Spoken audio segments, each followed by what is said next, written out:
Bonjour mes amis, j'espère que vous allez bien. Nous sommes le 31 octobre 2023. Cette vidéo pour parler de l'actualité comme je fais tous les jours. Là je fais ma vidéo un peu plus tard dans la journée. Pourquoi ce matin j'avais perdu ma voix, mal de gorge et tout. Et je l'ai récupéré un peu. Donc je me permets de faire cette vidéo pour qu'on parle de notre marché. Évidemment on va parler de Bitcoin et sur Wikipédia, du trésor britannique, on va parler de la liquidation de Bitrex aux États-Unis, on va parler du milliardaire qui qualifie Bitcoin de marque qu'il devrait probablement posséder. Il a des regrets. Bon, bah c'est pas grave, il est toujours temps, mes amis, de faire des efforts et de rentrer dans un système, même quand on n'y a pas cru. À un moment donné, on a un BTC à 34 329, un ETH à 1800 dollars. On a connu mieux, on a connu pire. En ce moment, on est en période de réflexion. On va voir ça ensemble. Sinon, guerre, Palestine-Israël contre le terroriste du Hamas. Et puis, sinon, guerre en Ukraine. Voilà, on est complètement plongé dans des souffrances actuellement. Donc, on a une pensée pour tous ces gens qui souffrent d'un côté ou de l'autre, évidemment. Les Palestiniens n'ont rien demandé. Ils n'ont pas demandé de souffrir pour la plupart du temps et les Israéliens n'ont pas demandé ça non plus à la base. Après, bon, les autres pays, c'est pareil. Russie, Ukraine, évidemment qu'entre les militaires qui s'entretuent, mais la population, souvent malheureusement, elle demande rien, elle subit simplement tout ça, et on a une pensée pour tous ces gens-là, évidemment. On a un marché qui est plutôt rouge, qui est devenu plutôt rouge, le BTC est redescendu un peu, on sait bien que tous les altcoins suivent le BTC, c'est le grand patron, donc voilà, on regarde bien ces alts actuellement, si on a des cryptos. On vérifie bien un petit peu le chemin qu'il fait par rapport au BTC. On va suivre les news, le calendrier économique. Demain, on aura un discours de la Fed, donc on va suivre. Il y a pas mal d'annonces. Évidemment, les traders, encore une fois, je répète, on suit ça de très près. Ceux qui sont là pour du long terme, vous en foutez pas mal, ça va pas vous changer la vie. Mais les autres, pour trader dans la journée, en 2 jours, c'est bien, 2-3 jours, ça joue sur les marchés, ça permet d'avoir une volatilité, surtout dans notre domaine à nous, où on a pas mal de volatilité, donc ça permet de prendre des trades quand c'est possible, parce que là, le marché il est plutôt en train de dormir un peu. Et on va faire un petit tour des marchés mondiaux. Là. Le yen japonais connaît une forte baisse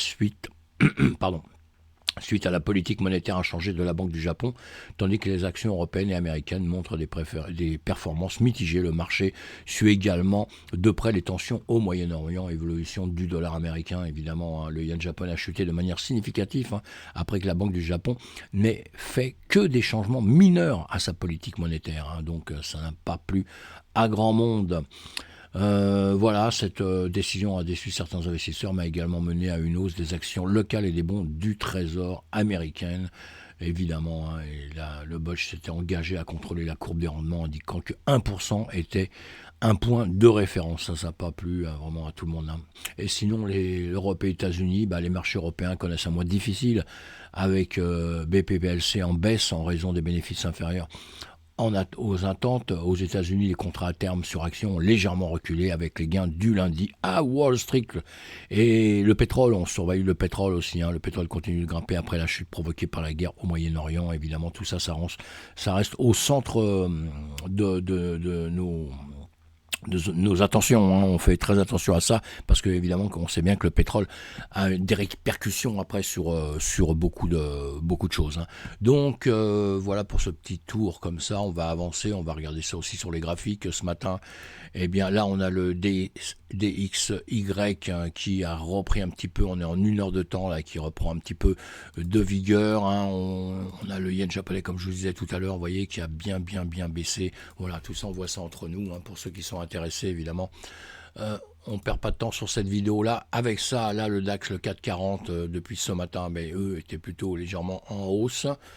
On est en bougie d'1 heure, Et puis sinon, notre S&P 500 en 1 heure de temps, on va le regarder en 4 heures de temps. Là, c'est moins drôle. Vous voyez, on se reprend un petit peu là. On reprend une petite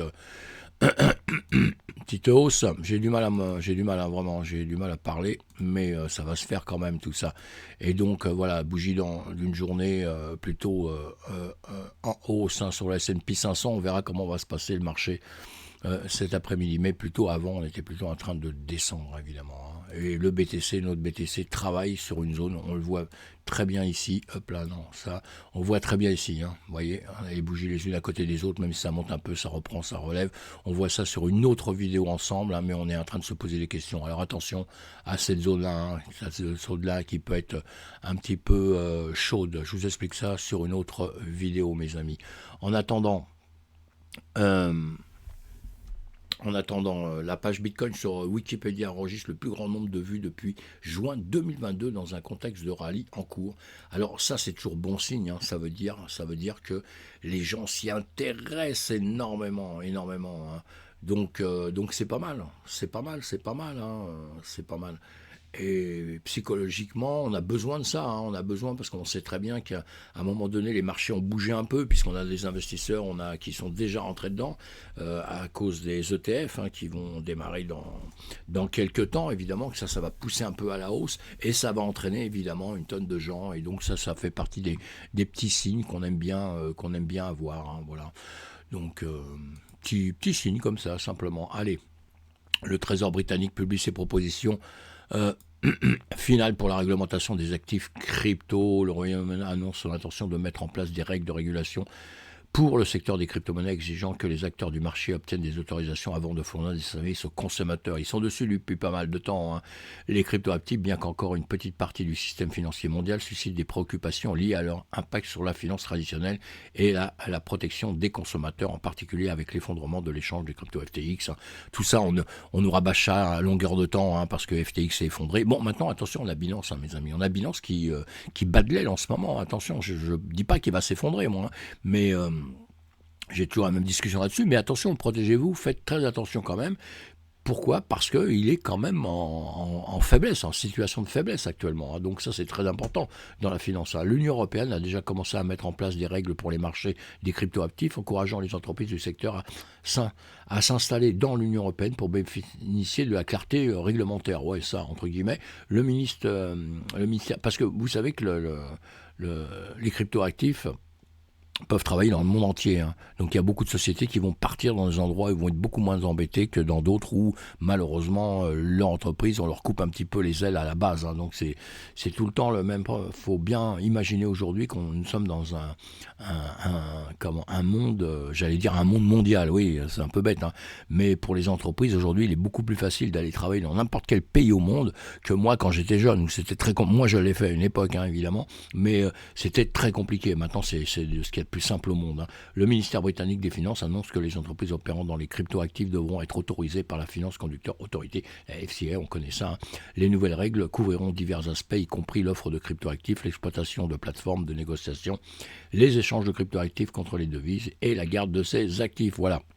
Il n'y a rien de nouveau, sous le soleil, on en parlait déjà, ça continue évidemment, et il y a plein de pays qui font ce genre de choses, qui avancent en régulant évidemment les entreprises, ce qui est tout à fait un peu logique aussi, ça évite à des gens de perdre de l'argent aussi, il faut être un petit peu honnête dans notre écosystème, qu'on a des moments où beaucoup d'entreprises ont fait perdre beaucoup d'argent à pas mal de monde.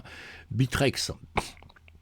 La liquidation de Bitrex aux États-Unis approuvée par le tribunal des faillites. La décision du juge Brendan Shannon témoigne de la complexité croissante du paysage réglementaire aux États-Unis en matière de crypto-monnaie. Le cas de Bitrex se distingue par le fait que l'entreprise avait déjà pris des mesures pour encourager les retraits des clients avant de déposer le bilan, ce qui a probablement facilité la procédure de faillite. Oui, parce qu'on a connu pas mal de faillites, comme je vous disais, en 2022, et sans que personne, évidemment, les gens ont perdu des sous, puisque vous apprenez ça au dernier moment qu'il y a une faillite.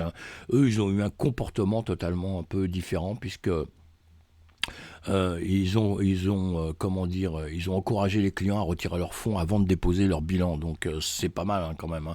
La continuité des opérations de Bitrex global en dehors des États-Unis est également notable, suggérant une décentralisation croissante des opérations des entreprises de la crypto-monnaie face à un environnement réglementaire incertain, ce que je vous disais.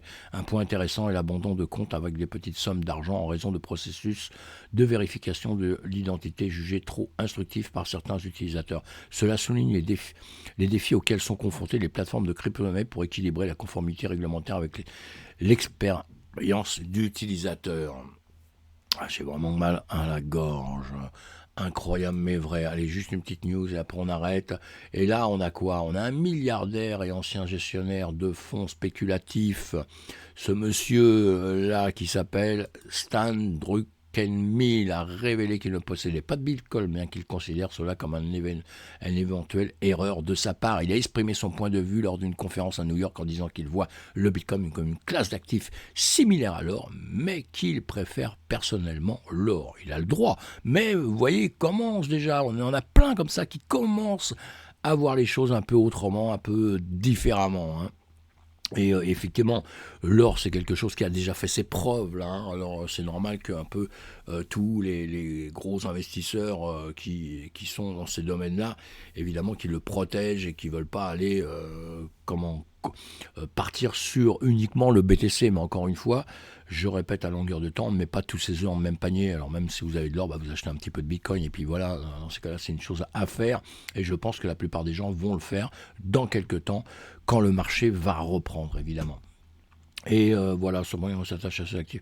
Voilà, donc cette personne, il reste attaché à des actifs plus traditionnels comme l'or, citant sa longue histoire comme une marque de réserve de valeur. Voilà ce que je viens de vous expliquer, hein. Donc ça dure depuis longtemps, donc on a des références, on va dire, hein. On a des références sur X années, l'évolution, etc. Nous, le BTC, malheureusement, on n'a pas beaucoup de références, et les références qu'on a, évidemment, si vous étiez là le premier jour où il est sorti, vous êtes milliardaire, mais il y en a très peu, et en cours de route, après, on a bien vu beaucoup de gens qui sont rentrés dedans à un moment où tout le monde y a cru, et le marché s'est effondré complètement. Donc on a fait beaucoup de perdants, on a fait beaucoup de gens qui ont perdu beaucoup d'argent, et voilà, hein. Donc pour l'instant, il n'y a pas encore une distance entre sa création. Aujourd'hui, on a du mal, même quand on l'étudie sur les graphiques et tout, hein, c'est plus facile d'étudier quelque chose qui existe depuis 10 ans, 15 ans, et vraiment au niveau du marché, hein, parce que le Bitcoin il existe depuis pas mal de temps, mais il n'y a que très peu de temps, hein, qu'il est sur les marchés vraiment, hein. Donc voilà, hein. Mais ça va venir, ça va se faire tout doucement. Bon, j'arrête de parler parce que là j'ai la gorge qui me fait vraiment très mal. Faites attention à vous, mes amis. On se retrouve sur une autre vidéo. Bye bye, ciao. Faites attention, soyez prudents en tout cas, hein.